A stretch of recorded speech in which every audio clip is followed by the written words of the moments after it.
Bonjour à toutes et à tous.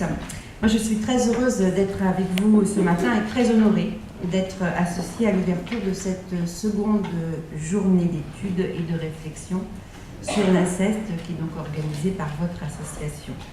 Je salue tout particulièrement les personnes qui travaillent depuis de longs mois, puisque sans dévoiler de secret, Madame Effner et Monsieur Rousseau m'ont sollicité et m'ont témoigné leur intérêt pour venir aujourd'hui. Des journées comme celle-ci sont très utiles pour partager les connaissances et diffuser les bonnes pratiques. Ce sujet des violences sexuelles est d'une grande complexité, particulièrement lorsqu'elles ont lieu dans le cadre familial et sur des mineurs. Donc, comme vous le savez, dans le cadre de mon mandat de sénatrice, j'ai déposé avec mon ex-collègue Muguette Dini une proposition de loi relative à la protection de l'enfance qui, dans son article 22, propose de réintroduire la notion d'inceste dans le code pénal.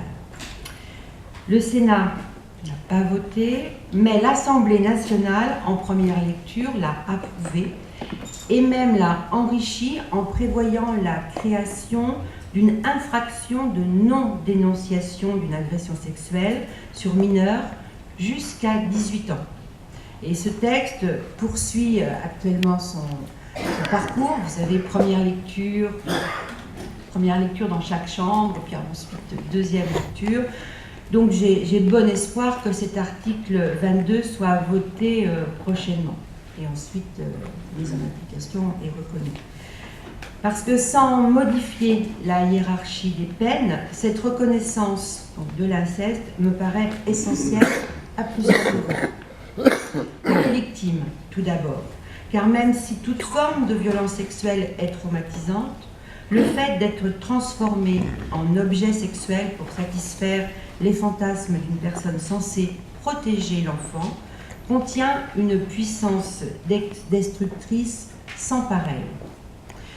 J'ai en mémoire les récits des personnes auditionnées qui ont témoigné de leurs souffrances, de leurs difficultés multiples, de leur parcours de reconstruction physique et psychique et de leurs attentes. Cette mesure symbolique répond par parallélisme à la destruction symbolique d'un parent destructeur. La société marque l'interdit de l'inceste dans la loi et le condamne clairement en tant que tel. C'est ça le sens de l'inscription de l'inceste dans le code pénal. Il nous faudra cependant aller plus loin dans la protection et l'accompagnement post-traumatique des victimes.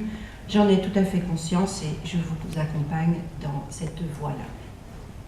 Cette reconnaissance de la qualification d'inceste est également essentielle pour les auteurs, car la prise de conscience des actes posés, prise de conscience des actes posés, la gravité de leur effet sur les victimes et sur l'ensemble de la famille ne peut s'amorcer que si les auteurs sont confrontés clairement, fermement et sans ambiguïté à leurs actes. Enfin, cette reconnaissance vise aussi un effet sociétal. Elle permet de redire l'interdit de l'inceste dans notre société. Redire qu'une mineure ne peut jamais être considérée comme consentant. Elle pose la responsabilité pleine et entière des actes sur les auteurs.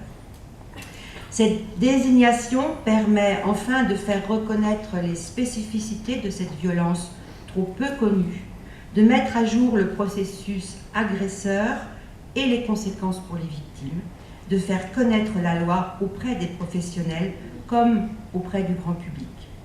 Car il est nécessaire de développer encore et toujours les formations initiales, les formations continues sur toutes les formes de violence à l'égard des femmes et des enfants notamment. Dans notre proposition de loi, nous posons clairement cette responsabilité du suivi des formations au niveau des observatoires départementaux de la protection de l'enfance, qui est un outil local le plus à même de définir les besoins. La réintroduction de l'inceste dans le code pénal sera aussi